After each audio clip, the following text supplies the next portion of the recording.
Magandang oras mga ka-TH, mga ka-treasure hunter. Happy New Year sa lahat. Ngayon ay Year of the Horse. Ngayong 2026 na pararating, 3 araw na lang, ay New Year na. At yan ay Year of the Horse. Kaya ito yung display ko ngayon sa aking monitor. Ang Golden Horse. Kasi treasure hunters tayo, di ba? Kailangan natin ng ginto. Kaya kailangan natin ng decoy ng mga ginto. Okay, mag-decorate tayo ng mga ginto sa bahay para ma-attract natin ang ginto, ang kayamanan, mga ka-TH. Kaya ang ating topic ngayon ay napakaraming ginto ito. Ginto ng Amerika. Ito yung kanilang gold reserve sa Fort Knox. So ito, yung legend ng Fort Knox na ginto ay totoo. Alam nyo ba na kahit pagsamahin ng ginto ng Russia at China ay hindi pa rin makakapantay sa ginto ng Amerika? Dahil pala ang ginto ng Amerika ay nung panahon ng slavery yan, sa panahon ni President Lincoln, kung saan yung mga slave noon ay mga galing sa Africa. Binibenta yung mga negro sa Amerika, kaya dumami ang negro. Dumami sila Lebron sila Kidi Durant. Iba yung mga negro dumami. Kaya mayroong NBA. Kasi sila yung mga laborer noon, malalakas ang ang pangangatawan. So ang DNA nila ay malakas. Superhuman DNA. Kaya karamihan ng athlete ay mga black American. Galing sa slavery. So sila yung nagmimina noon na walang sweldo pinapakain lang yan yung mga slave na black. Kaya ito yung tribute ni John F. Kennedy sa mga black noong 1960s. Ito sabi ni John F. Kennedy, dapat ang mga black Americans na nagmimina nito ang makinabang. They deserve gold bars. Pero di nagtagal, di ba, na-assassinate ito na-assassinate si John F. Kennedy at hindi natin alam kung sino ang nag-assassinate sa kanya hanggang sa ngayon. Grabe.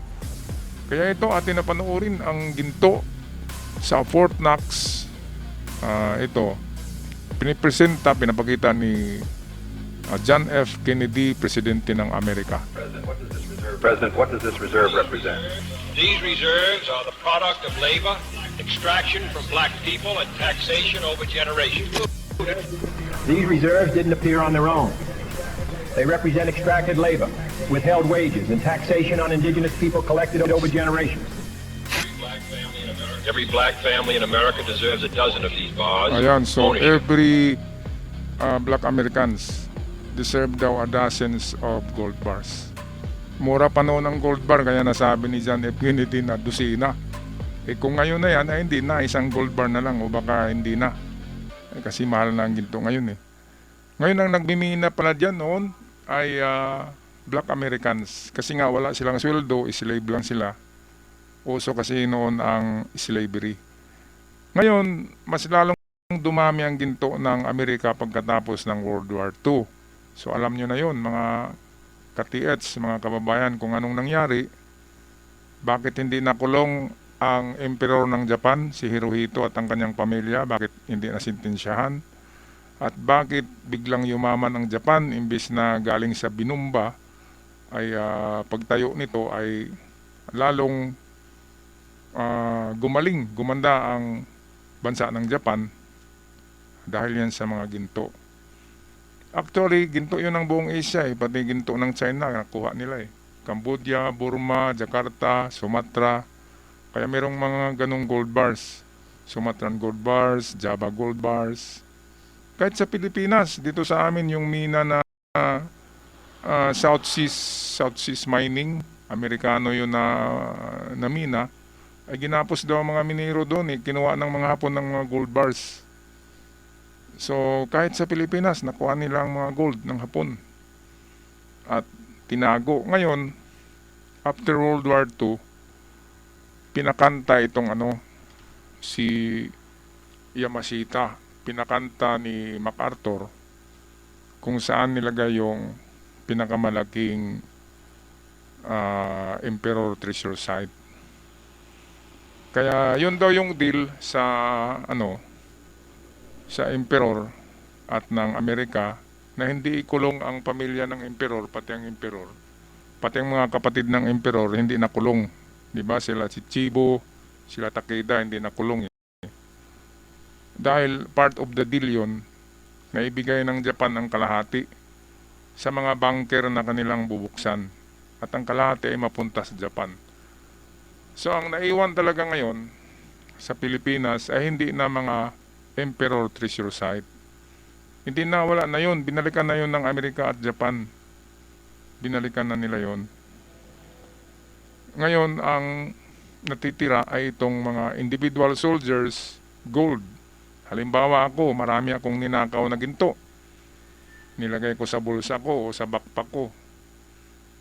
O pagtingin ko na susurinder na ang Japan, ay siyempre ibaon ko yun at maglagay ako ng marka sa bato at maglagay ako ng mga countersign sa palibot. Baka ako'y maligaw, di ba? So maraming mga countersign sa palibot niyan. At karamihan ng sign kung saan binabaon nila ay tatlong elemento. Isang creek, isang old tree, at isang malaking bato. At kapag nawala yung old tree, naiwan pa yung malaking bato. At kapag nawala yung malaking bato, ay meron pang creek, which is sa creek, ay meron din doon iniwan na marka sa mga bato na nariyan sa creek. Mga kadets, meron akong nakita niyan eh. May nakuha nga ako doon eh, noon pa yun. Sa creek na, yung dinadaluyan ng creek na, dinadaluyan ng tubig sa creek, yung malapad na bato ay may marka pala. Nakita ko ng summer kasi wala ng tubig. Minarkahan pero habang may tubig, hindi mo talaga makikita yun. Ang galing, no? Grabe. So, ito na nga. Ang Amerika ay lalong yumaman dahil nahatian ng ginto eh. Okay, balik tayo kay Kennedy sa kanyang gold bars. Equity backed by assets, not promises. Equity backed by assets, not promises. That's how you correct the ledger. Returning capital to the public, reinvesting directly in black communities, and acknowledging that the reserve is not separate from the black people it serves. Ayan, no? Transparency means acknowledging that gold, silver, and commerce belong to the black indigenous people of America. Only gold and silver can be money. It is a matter of just sanguines, the right of blood. The aboriginal races are the heirs apparent to this more Accumulated residue of a prior civilizational order. These holdings, gold, precious stones, cultural wealth, are remnants appropriated during the Federal Reserve is a private maritime lender, an insurance underwriter operating under Admiralty law with no... We have allowed international bankers to use the Moorish estate as surety, while the true heirs are miseducated. The Federal Reserve exists to manage public trust. If that trust was built by excluding the indigenous people Okay, so generating the value, malalaki ang gold bars noon eh. Sa panahon ng hapon ay 15 to 20 kilograms bawat gold bar. Dito naman sa kanilang sa Fort Knox, malalaki rin, no? Malalaking gold bars ito. Tingnan natin na. Ito. Malalaki siya eh. Hindi yan 6 kilogram eh. Yung gold reserve nga sa England ay 15 kilogram yata yun. Malalaki. Mabibigat talaga. Kaya yun, ito yung standard noon. Hindi 6 kilogram. Ngayon ay 6 kilogram na lang eh. Ayan o. Nakita nyo yan, mga katiyats. 1 foot eh, parang isang roller. Mas mahaba pa nga sa roller. O, ayan o. Kung tingnan natin yung kamay ni Kennedy. So, tatlong kamay. So, nasa 12 inches nga ang haba. At ang ang kapal ay nasa 2 inches mahigit. And then 3 inches yung wide sa baba. Malaki yan. So palagay ko 20 kilograms bawat isa niyan eh. Ang Fort Knox or Federal Reserve ng Amerika. Malaki. At pinakamalaking gold reserve sa buong mundo, Amerika pa rin eh. Wala sa kalahati pagsamahin ng China at Russia. Whoever owns the gold rule the world. Yun ang sabi ng mga ano eh. Whoever controls the gold owns the world. Whoever owns the gold control the world. Sino ang may pinakamaraming ginto? Yun talaga ang mayaman at powerful. Kaya ang Amerika, siya pa rin ang number one eh, superpower, kasi siya nga yung mayaman. Napakaraming ginto eh. Hindi nauubos kasi hindi nila ginagastos ang ginto nila eh. Bagkus dinagdagan nila yan galing sa kanilang mga mina. Ang magaling kasi sa Amerika, yung kanilang natural resources ay hindi nila kinukuha. Doon sila nagmimina sa Africa, other part of the world, at iniimbak nila yan sa Amerika. Katulad ng oil reserve ng Amerika, hindi sila nagmimina ng kanilang oil sa Amerika. Nire-reserve nila yan. Kaya maubos yung mga oil dyan sa Saudi Arabia, sa Russia. Pag naubos yan, Amerika pa rin ang mayroong pinakamalakas at pinakamalaking oil reserve, which is yan yung importante to power the world, di ba? Sa panahon ng digmaan, aanin mo ang eroplano kung walang gasolina. Aanin mo ang barko, submarino. Ang submarino pwedeng nuclear siya eh.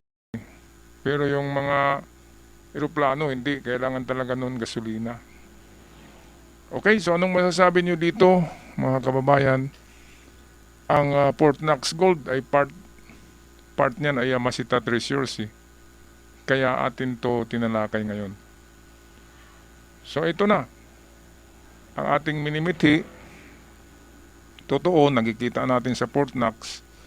Sa Pilipinas, marami din tayo noon. Marami tayong gold noon sa ating gold reserve sa Pilipinas.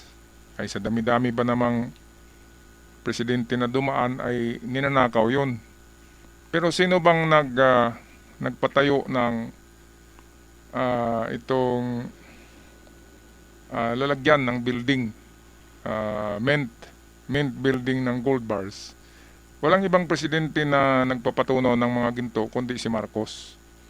At nilagyan ng Central Bank of the Philippines. At ang Central Bank na building ay si Marcos pa rin ang nagpatayo niyan. At sinadya niya na mayroong two-story basement ang Central Bank of the Philippines para gawing treasure vault or gold bars vault. Marami talagang ginto diyan noon. Ang haka-haka nga ay mayroong 4,000. Meron tayong 4,000 tons sa Central Bank. Pero ngayon ay 222 na lang yata.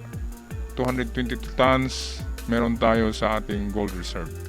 Okay, ako magpapaalam na. Maraming salamat. Have a blessed Christmas at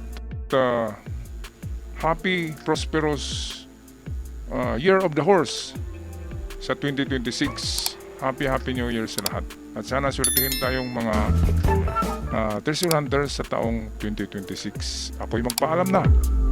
Maraming salamat. Kita-kits tayo muli.